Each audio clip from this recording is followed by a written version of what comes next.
Hello et bienvenue sur le podcast The Choice. Tu écoutes le 9e épisode, alors bienvenue, installe-toi bien et on va pouvoir commencer.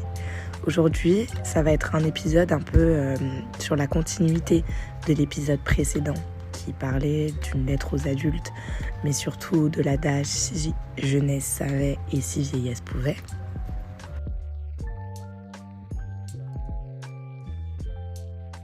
Donc dans cet épisode, on va beaucoup parler de si vieillesse pouvait, mais en réalité c'est pas vraiment ça, puisqu'on casse les barrières, on casse les codes, on a déjà fait notre lettre aux adultes.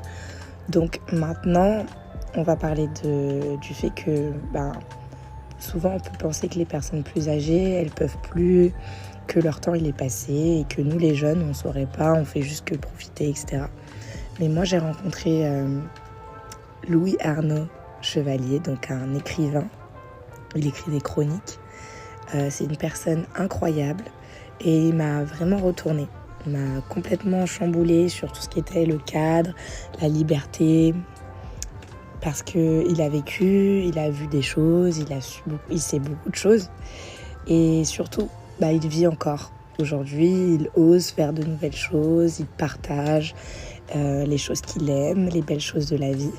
Et c'est ce truc-là, c'est cette fraîcheur, cette audace que certains, même à un âge, quand on est jeune, normalement, on devrait avoir l'audace de faire tout ce qu'on veut, de présenter ou de parler de ce qu'on veut. Donc c'était vraiment important pour moi de partager l'échange que j'ai eu avec Arnaud Louis Chevalier, parce que on va casser les cadres, on va casser l'idée que quand on a un certain âge, on doit arrêter de rêver, et aussi on doit casser l'idée que la jeunesse, elle détient tout le feu de la vie et que la vieillesse, elle n'a qu'à regarder derrière aujourd'hui. Parce que je peux vous le dire que Louis, lui, il regarde vraiment devant. Donc déjà, pour la petite anecdote, donc c'est toute une histoire comment j'ai rencontré Louis Arnaud Chevalier. Déjà, c'était au début de quand je voulais commencer à lancer des projets, à faire quelque chose d'autre, quelque chose de plus artistique dans ma vie, à côté de mes études, etc. Partager un peu ma vie avec les autres, mes moments de bonheur. Et j'avais ce projet-là avec un ami, mais finalement ça s'est pas fait. Mais en tout cas, c'était pendant cette période-là. Je me lançais tout juste, j'essayais d'ouvrir un peu les portes et de voir plus grand. Et justement, le fait d'avoir rencontré Louis Arnaud Chevalier, ça m'a aidé justement dans ce sens-là à me dire qu'il faut que j'ose, que je fasse des choses et que je n'ai pas peur de me lancer, mais surtout se lancer, mais en faisant les choses bien quand même. Donc il m'a quand même donné pas mal de petits conseils à ce niveau-là, de ligne de conduite surtout. Donc dans ses chroniques, Louis il nous montre la magie d'être décontracté, de vivre la vie, la vraie créativité qui ne regarde pas forcément l'âge, et que quand on crée et qu'on partage et qu'on échange aussi, on casse tous les cadres juste par le fait de partager avec les autres. Et dans sa chronique, quand moi je l'ai connu, donc c'était à la Fashion Week, et il a arpenté les rues, les différents pop-up pour découvrir à la découverte d'artistes, d'art. Et il pensait qu'il allait avoir une ambiance un peu guindée, mais en fait il a découvert tout l'inverse. Il a découvert des jeunes qui étaient libres, qui étaient bienveillants, et il a bien intégré franchement l'univers, et il s'est senti à sa place, et ça fait plaisir parce qu'il était vraiment heureux. Et il a vraiment décrit ça comme un peu comme à l'ancienne, dans la génération des punks, parce qu'il est punk. Donc je vais vous mettre en description le lien de ses chroniques, et je vous le partagerai aussi sur mes réseaux sociaux. Donc pour ceux qui ne m'ont pas encore sur leurs réseaux sociaux, vous pouvez me suivre sur Instagram et Threads sous le nom de Virtual Assistante. Donc c'est Virtual, VIRTUAL, _, A, le numéro 6, ISTANT. Voilà, je le dis en toutes lettres parce que d'habitude c'est un peu compliqué de me retrouver.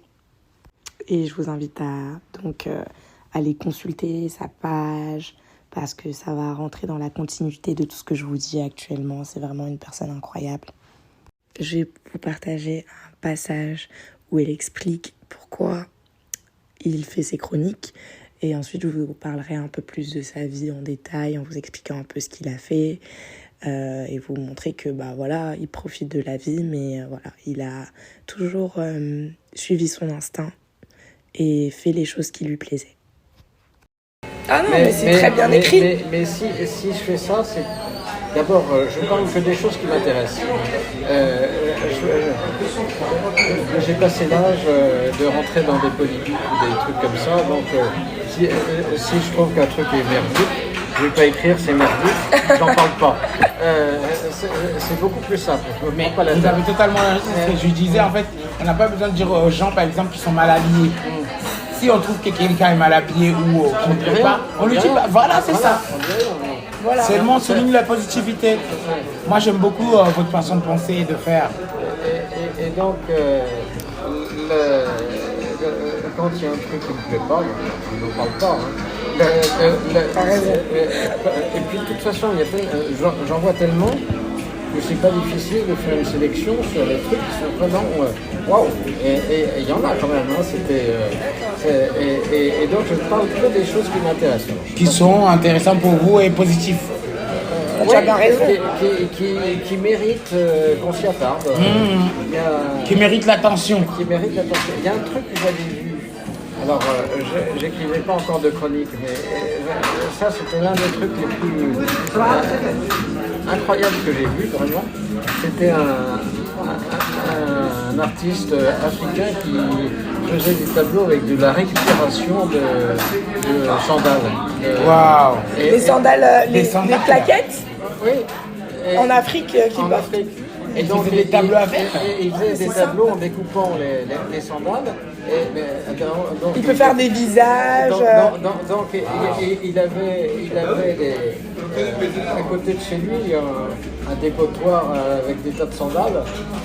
Donc il prenait toutes les couleurs, il les découpait, il faisait des tableaux. Malheureusement, je pourrais pas tout vous partager parce que l'audio, on l'a fait dans un bar avant d'aller à une exposition et donc il y a beaucoup de bruit autour de nous. Donc voilà, je m'excuse déjà pour vos petites oreilles. Donc voilà, juste avec cet extrait, vous comprenez que c'est quelqu'un qui se prend pas la tête, qui va de l'avant, qui regarde que le positif. Et c'est vraiment ce que je veux partager avec vous. Parce que c'est quelqu'un qui a quand même fait de longues études, des études d'ingénieur, qui au final a fini par travailler pour ouvrir de grandes boîtes de nuit, avoir de grands projets et continuer sa vie, profiter. Et c'est vraiment ce qui partage la beauté de la vie. Donc aujourd'hui dans ce podcast, c'est ce que j'ai envie de vous partager. Le fait que profiter et partager de belles choses qui ont été déjà diffusées, c'est une vraie ligne de conduite. Et c'est pour ça que moi aussi j'ai voulu faire mon podcast. Parce que moi aussi je crois profondément à ça, je crois profondément à la beauté qu'on peut ressentir quand on s'arrête pour regarder quelque chose de beau, pour écouter les gens parler ou pour rigoler. Et c'est ça l'art, c'est ce que ça fait naître entre les gens, le lien qu'on tisse, le moment qu'on vit. Et en fait, si on décide de diffuser ce qui est beau, ce qui est vivant, ce qui est vrai, on casse les codes. Et on vit plus comme il le faut, mais on vit comme on veut et on invite les autres à faire pareil. Voilà, donc j'espère que cet épisode vous aura plu. Il est assez court, mais dans tous les cas, on va revenir plus tard là-dessus. C'est dommage que j'ai pas pu avoir plus de passages de notre discussion avec Louis, parce que forcément, on était dans le bar, donc déjà c'était un peu compliqué d'entendre et de comprendre. Enfin, quand je réécoute, c'est impossible que vous compreniez de quoi on parle. Donc voilà, j'espère que ça vous a plu. N'hésitez pas à m'envoyer un petit message, me lâcher un commentaire ou un petit pouce bleu. Comme ça, je vois que vous êtes là et puis au moins, on peut échanger. Donc voilà, passez une belle semaine et on se voit dans 2 semaines, le dimanche. Bisous!